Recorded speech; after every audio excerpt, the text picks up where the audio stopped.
Hello students, आज हम देखेंगे कि ओम का नियम क्या होता है। तो ओम का जो नियम होता है, ये सबसे पहले ओम के नियम दिए कौन? तो ओम नामक एक वैज्ञानिक थे, उन्होंने ही दिए थे।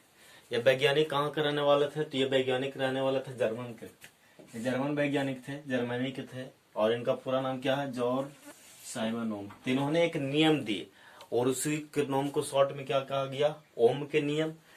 तो इस नियम के अनुसार होता है कि जब किसी चालक में विद्युत धारा प्रवाहित किया जाता है,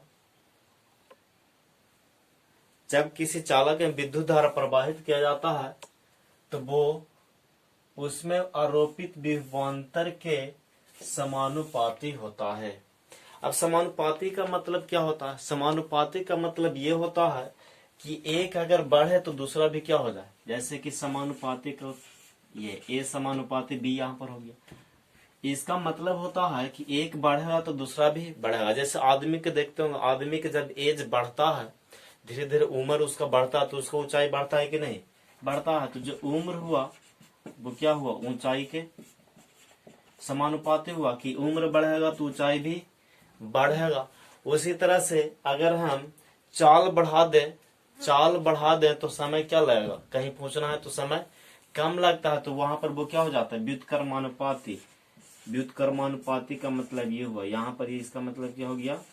व्युत्क्रमानुपाती। यहाँ पर इसका मतलब क्या हुआ? समानुपाती। तो इसमें जो होता है, यानी जो चाल होता है वो टाइम के कुछ होता है, व्युत्क्रमानुपाती होता है, जबकि उम्र होता है जो ऊंचाई के समानुपाती होता है। तो समानुपाती और व्युत्क्रमानुपाती का मतलब समझ गए होंगे।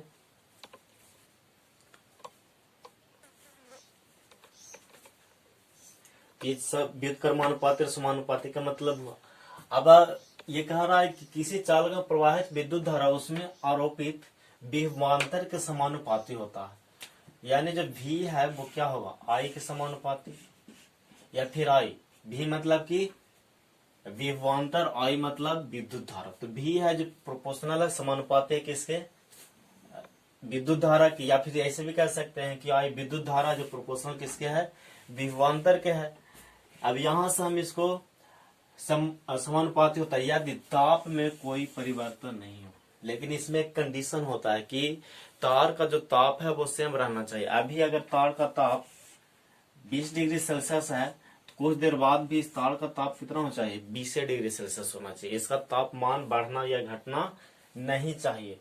तो इस केस में क्या होता है कि विभवांतर होता है जो विद्युत धारा के समानुपाती होता है। अब इसको सोल्व करते हैं हम।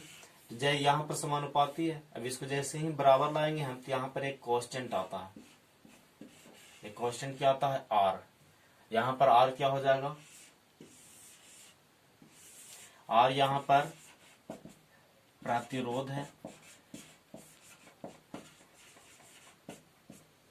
और आई क्या हो गया? विद्युत धारा।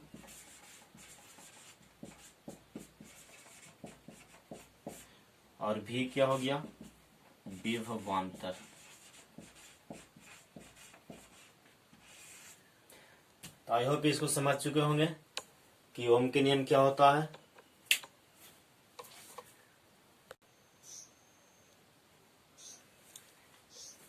तब हम सब नेक्स्ट टॉपिक पर आ चुके हैं कि ओम के नियम का सत्यापन कैसे करेंगे।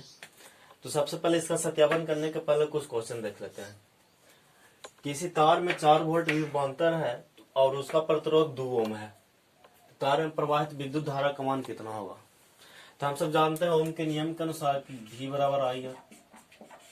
यहाँ पर V दिया हुआ है 4 वोल्ट, I निकालना है, और R दिया हुआ है 2 ओम। तो यहाँ से वैल्यू पुट करते हैं, I निकालना है तो I बराबर कुछ हो जाएगा V बटा R। R इधर गुना में, इधर आगा तो भाग में।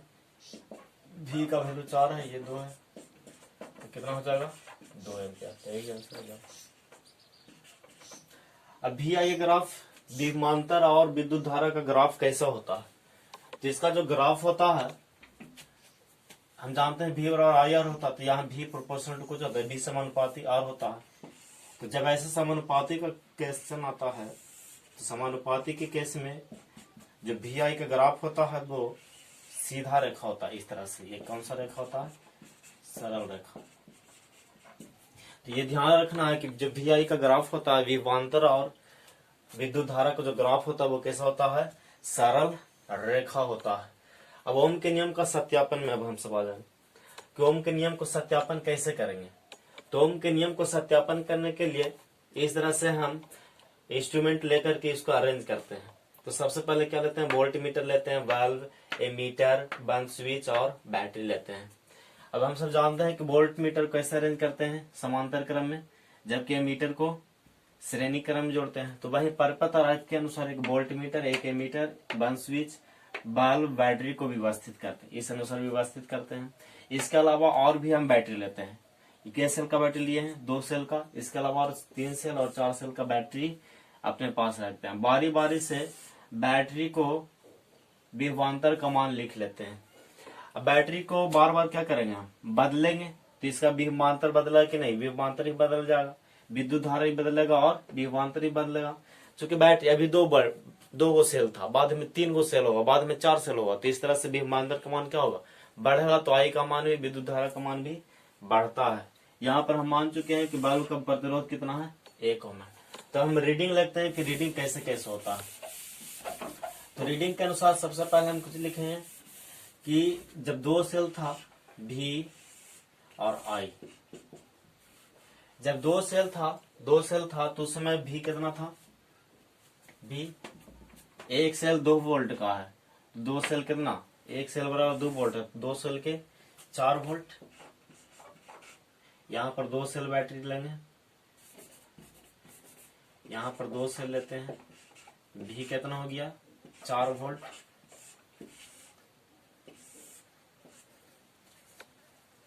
तो I कितना हो जाएगा? V बराबर IR होता है। तो I कितना होगा? V बटा R।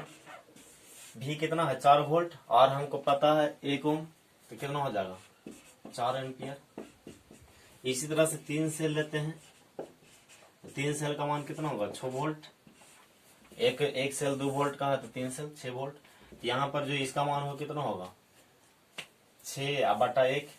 प्रतिरोध का मान 1 है तो 6 एम्पियर। ठीक, इसी तरह से 3 सेल ले लिए। अब 4 सेल लेंगे। 4 सेल का बैट 8 वोल्ट। यहाँ पर कितना हो जाएगा मान? तब 8 बटा 1 8 एम्पियर। अब इस सब का क्या करते हैं? हम सब ग्राफ खींचते हैं। इसका ग्राफ खींचने पर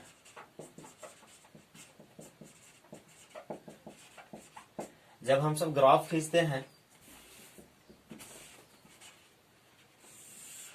इधर V है, इधर I है। तो 4 6 8 है। 2 2 का अंतर लेते हैं। 2 4 6 8। इधर कितना है? 4 6 8। इधर 2 2 का अंतर लेते हैं। 2 4 6 8। 2 4 6 8। अब ये सब का ग्राफ खींचते हैं तो 4 पर 4 है। अगर 0 रहा होता तो कितना होता है? अगर ये 0 लेता तो ये भी 0 हो जाता। 0 पर 0 रहा होता। इसी तरह पर 6 पर 6 है और 8 पर 8 है। ये सब को मिलाते हैं तो कैसा आ जाएगा? एक सरल रेखा आ जाएगा। तो ग्राफ खींचने पर जब ग्राफ खींचा जाता है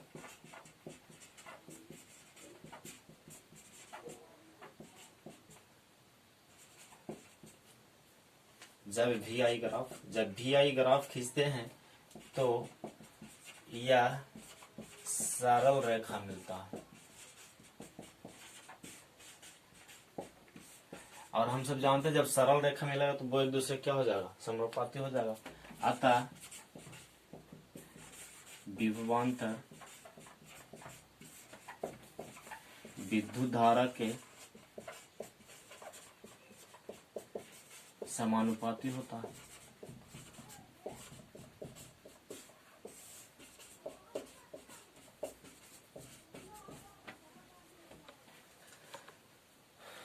तो हमारे चैनल को लाइक और सब्सक्राइब जरूर करें। Thank you for watching. जय हिंद, जय भारत।